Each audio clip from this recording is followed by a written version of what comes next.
Hello and welcome to the Louise M Empowerment Podcast Series.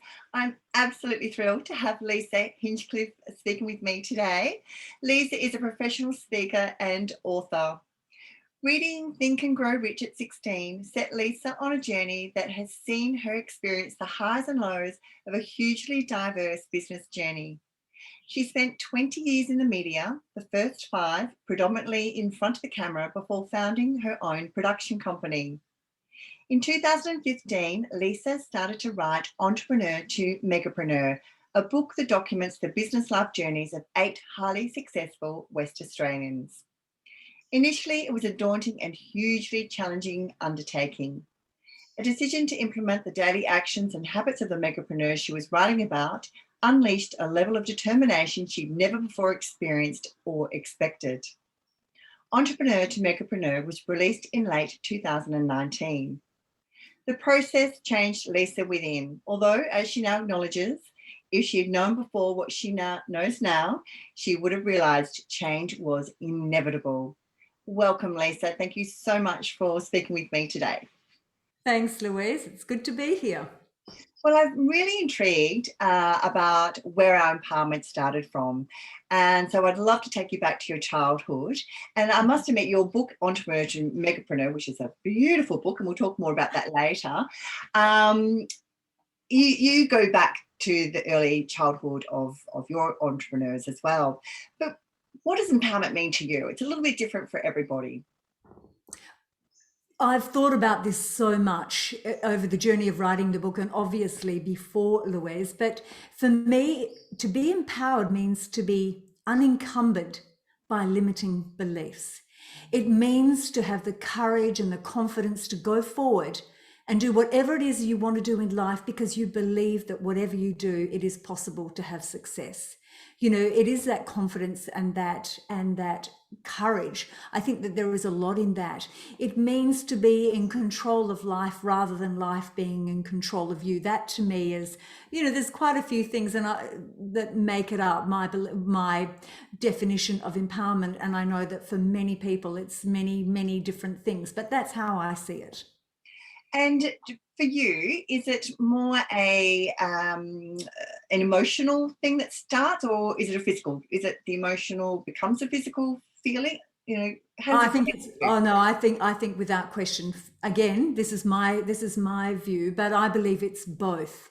When you're empowered, you think differently, you feel differently, and because it's all happening from within.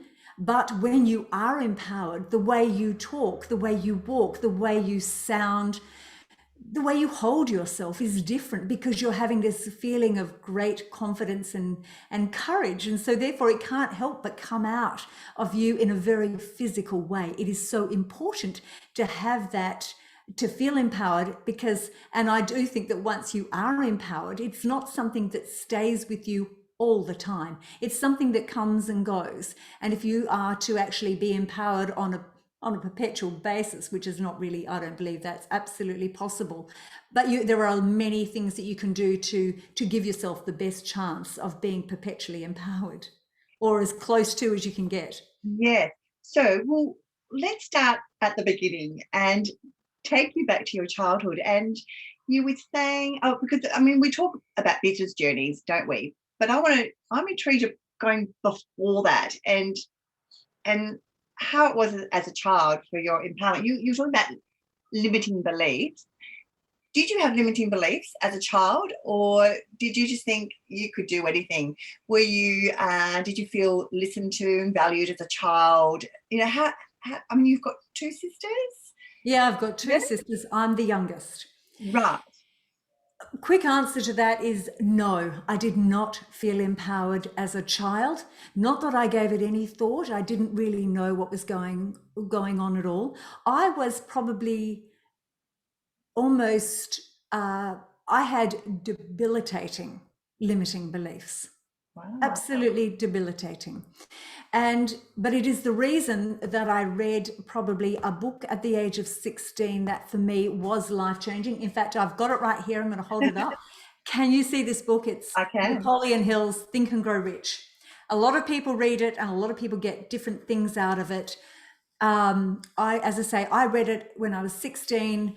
Think and Grow Rich by Napoleon Hill was written in, I think, 1936. And so the change, the lessons, while the lessons haven't really changed, the way of writing was sort of a little bit difficult to embrace. But that book gave me the first glimpse that anything was possible.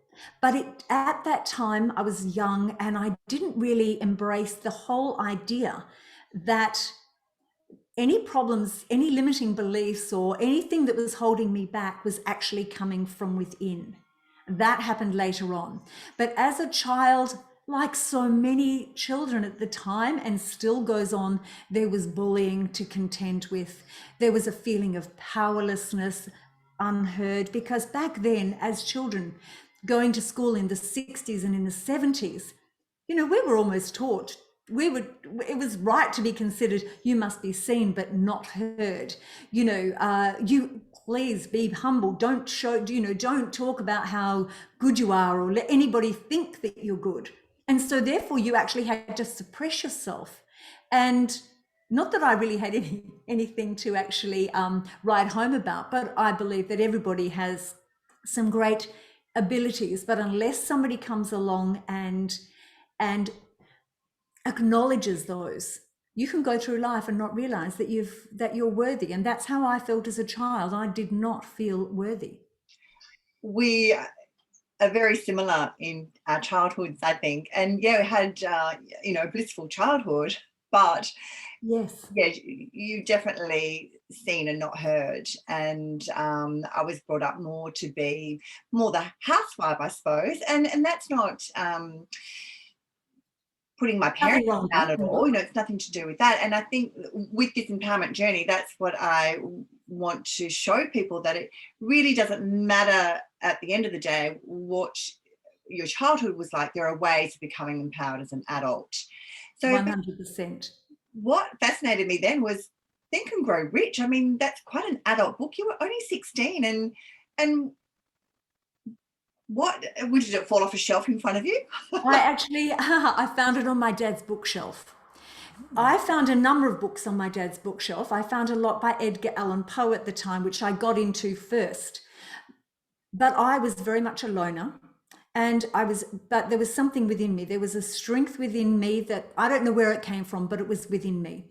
And when I found Think and Grow Rich, I think I was searching. I was searching for something that I had, that I could develop. And reading Think and Grow Rich made me think of life outside of the schoolyard for the first time. But I didn't see the part about the belief system. I saw that you had to believe in yourself, and that was okay. I didn't realize that I didn't believe in myself, but I just thought, I believe in myself. That's all good. But I didn't really understand what it meant to believe in myself. So the book was a significant pivot or change in your life. So then what was your next step after the book, that made you start feeling more confident and feel empowered to be more than just exist? Really? Well, I think that I didn't, as I said before, I didn't see myself I didn't really experience any wins along the way. So when I was young, I didn't really experience, I wasn't an amazing runner or swimmer. I did okay in swimming, but I wasn't particularly good at anything, although I'm sure that I was, but nothing was ever nurtured. Nothing was ever encouraged. As children, we were all loved equally. And I guess our abilities, or what we were good at, were also treated very equally. Now, I think that is an issue. I think, and nothing against my parents. They were amazing. They didn't know any better. This is how they were brought up. And unless you read things like Think and Grow Rich that start your mind thinking and going off into different tangents, then we're all so busy. Our parents were so busy raising their children, trying to make enough money to survive, that they didn't have time to think about perhaps that they should nurture their children's, even no matter how small they were, their successes. And I think that those acknowledgement of small successes along the way are crucial to us becoming empowered adults. Because only when you recognize and acknowledge the small successes do you start to believe that they're possible. And when you realize that something is possible, you are prepared to give more of yourself to achieving that goal, because you know it's more likely that you're going to succeed, that you're going to achieve it. So from reading Think and Grow Rich, by the time, as soon as I got out of school, I was ready to go and start business after business. But I did become a flight attendant first, Louise, which you will totally understand that little bit of that journey. Yeah. Traveling, fantastic. Yeah. So there were quite a few things that happened, but the true change in me, the truly empowered knowledge didn't come to me until much later. So let's go a little bit further then. So a book had a huge impact on you. And then now it's interesting, isn't it? Because I mean, you had a production company before you wrote the book. So even to have a production company, that's incredible that they had the confidence that I can do that. Yeah, well, I think, and that's exactly right. At the age of 38, I'd left my flying career. I'd gone and started many, many businesses. I started many businesses over that journey over the next 10, 15 years. But I'd always wanted to be in television. I don't know where it came from, but it was always there. And so by the time I got to 38, I thought it's now or never. And so I got into television and I really, really enjoyed it. I loved the story. I'd always wanted to write a book. And so there was writing, because when you are presenting on small time television, like Channel 9, Channel 7, the small, the lifestyle shows, you have to do your own productions. You have to write yourself. So you develop new skills. And so I got into television, and then I thought, I wasn't really happy with where the stories were going or what they were giving back. And I wanted to write a more humanitarian kind of content. So I started up my own production company, and I made a number of short films. I also made a documentary on the prevention of youth suicide. And that was a very, very difficult, was one I wanted to tell, because so many of my friends and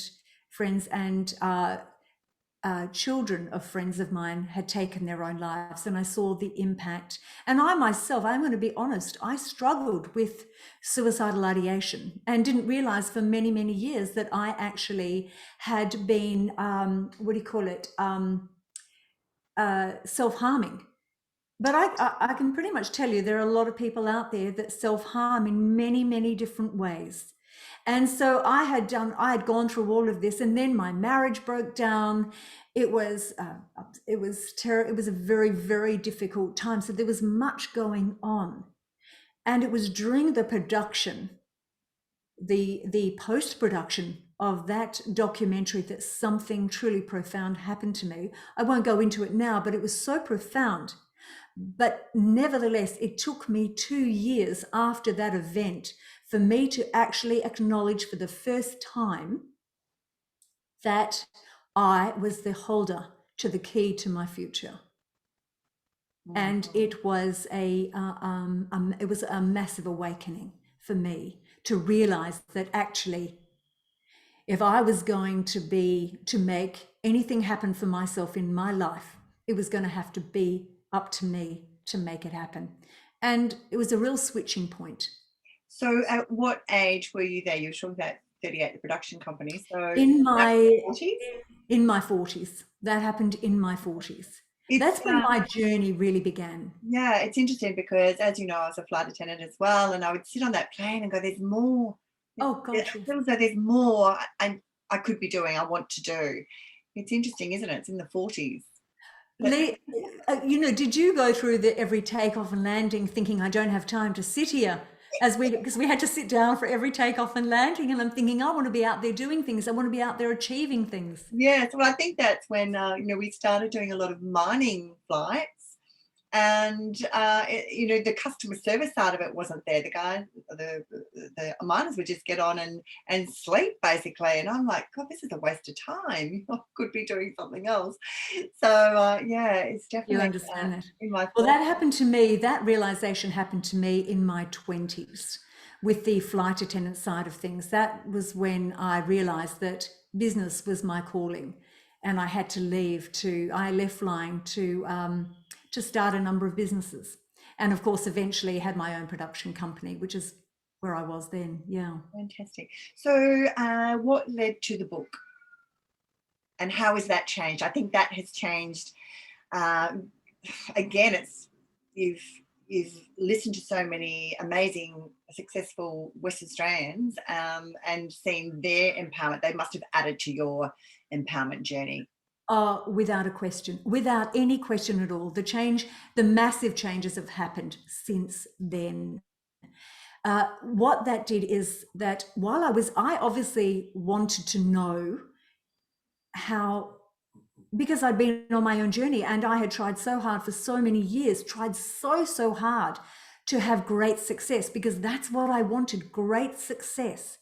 And so I was searching for this, but even despite me trying really, really hard, doing all of these different things, trying to make it happen, I never ever had that great success. And I wanted to know why. But I actually believed that it was too late for me to have success. So I started to write this book, not for me. I wanted to write this book for other people, for those young aspiring entrepreneurs who are just starting out. And I thought, if I could go and interview these amazing, I'm sorry, I've got a little midgie hanging around here.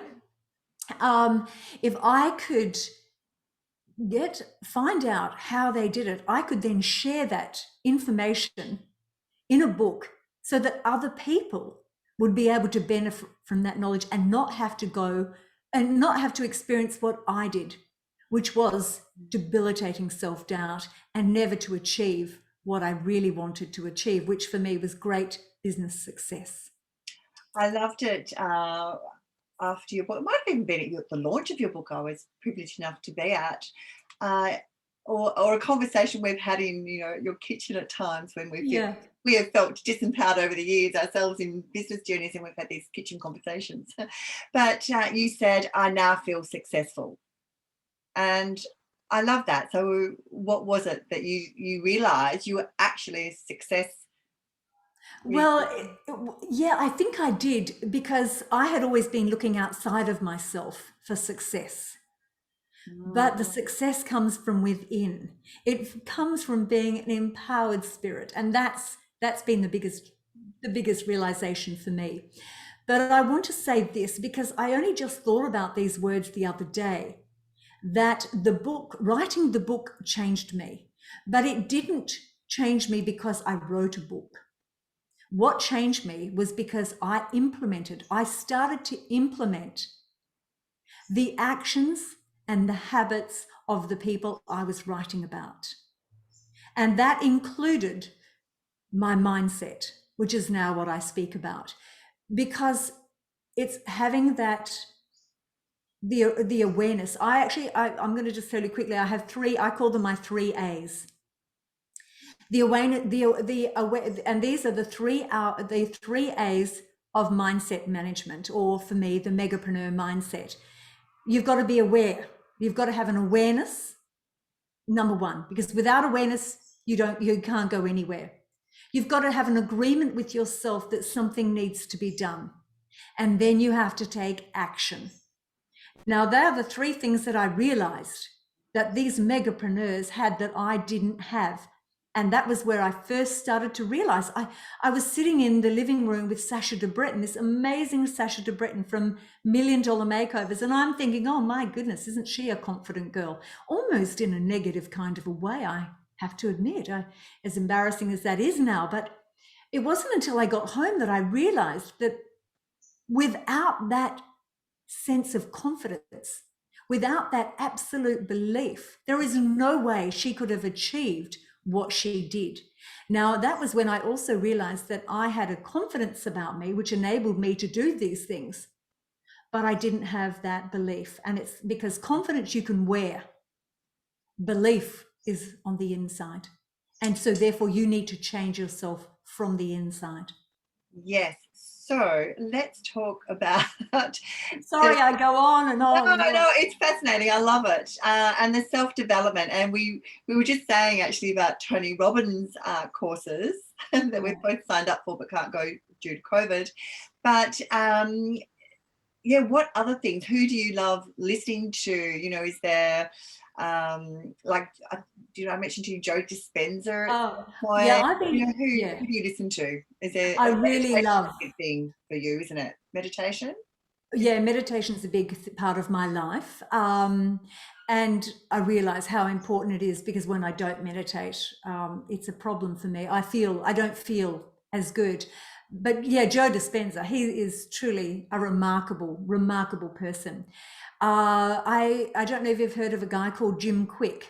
Now, Jim Kwik is known as the super brain and as the super reader. Now, his courses are extraordinary. My mother has Alzheimer's, and so I think, you know, I try not to live with fear, but there is always that little bit of fear. And so I started doing the Jim Kwik super brain, super reader, life-changing stuff, extraordinary stuff. So if you get the chance, have a listen. Marissa Peer, I think Marissa Peer, she's another extraordinary woman. There are so many amazing people out there, and we are very, and I really think Amy Cuddy is incredible.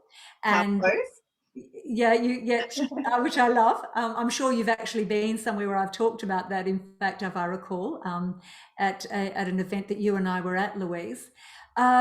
Look, there are quite a few. Brené Brown, another extraordinary human being. So these are all the people that I read about. But I have got a library shelf, well, a library full of books that I'm trying to get to read, and Sam Horn is another one. These are extraordinary people. And one thing I do want to share, though, and I think that this is important, it's a very important part of empowerment.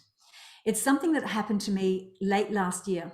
There was a lot going on in my life. COVID was, of course, very much there, and a lot of my speaking events had been cancelled, and we'd sold the house. We didn't quite know where we were going. There was just so much going on, and I was in a bad way emotionally. And I spent 2 months. I think it started in September, October, and into November, maybe even closer to 3 months, that I spent pretty much living in my tracksuit, packing up a home that I had lived with, packing it all up, getting it all ready, not knowing where we were going to go. And over that time, I stopped my bi-daily meditation. I stopped reading. I stopped looking at my computer and learning and doing courses, which I do on a daily basis. I feel that reading, learning is so vital. And I didn't realize until I moved into my new home and I set up my office again and sat down in front of my computer and went back to my reading, that I realized that over that period of time, that my world, by not learning, by not reading, by not meditating, my world had contracted. It had absolutely contracted. And as soon as I started to read and learn and get back into my meditation, my world expanded again. And that I think that for many women, I've realized this, that for many women that work from home or stay at home with their children, and they are their whole worlds evolve around their children, please open your mind up to the learning. Get on and learn something every single day, because it makes your world expand. And that is so important. That is empowering. Yeah, and that's fantastic, because one of the things that I do ask is, when you do feel disempowered, how do you become empowered? How do you turn that around? And so you've just answered that one for me. And Lesa, how do you now help others feel empowered? Obviously through your talks. I do. I think it's the way, again, it's when you are empowered that you just live and breathe in a different kind of a way. And, I don't even think you need to say a lot. You need to listen, and you need to give people, even though here am I chat, hearing now talking about myself, but I'm learning to listen better. And I love the word listen and silent having the same letters. And I never really thought about that, but I now realize that when you listen to someone and you really listen and you ask questions rather than telling them what they should do, we all know the answers, but we just need to stop and really listen to what's going on inside here. And so that's how I find it's such an important way of empowering people, is to sit and listen to their stories. You just have such a beautiful energy about you anyway. So I love that, you know, you walk into a room and you bring energy into a room. So even that is just beautiful for someone to experience, and you're so approachable. So Thanks, I'm Louise. sure you're just empowering like that. You know, our conversations, I don't know, they go on forever because you just have that wonderful energy, and I love speaking with you. So yeah. So Lesa, how can someone get in touch with you if they want you for a speaking engagement or to buy your book? Oh, buy the book. Thank you for bringing that up. The book is available in all, well, it's available at Dymocks, it's available in many of the smaller stores, Planet, Crow, New Edition. I hope I haven't missed, although I have missed a few out because there are many. It's a lot available in regional areas as well. But you can buy it on my website, which is lesajhinchliffe.com.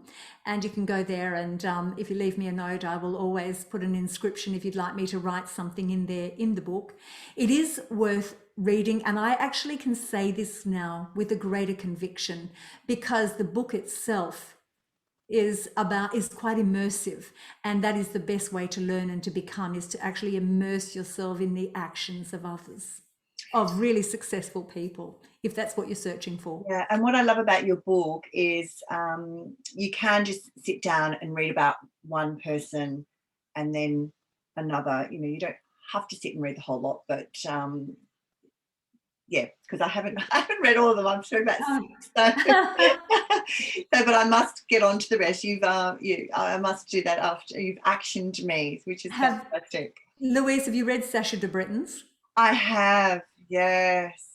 Hers is an amazing story of great success, debilitating failure, and now she rises again. And she's the classic reason why having that empowered mindset is so important, because that allows you to fall over but get back up again. Resilience is a whole nother topic, isn't it? Next time. All right. Well, thank you so much, Lesa. It's always a great joy speaking with you, and I feel so honoured that you have given me your time today to be part of the Empowerment Series. I do too. Thanks, Louise. Thanks, Lesa. See you. Bye now.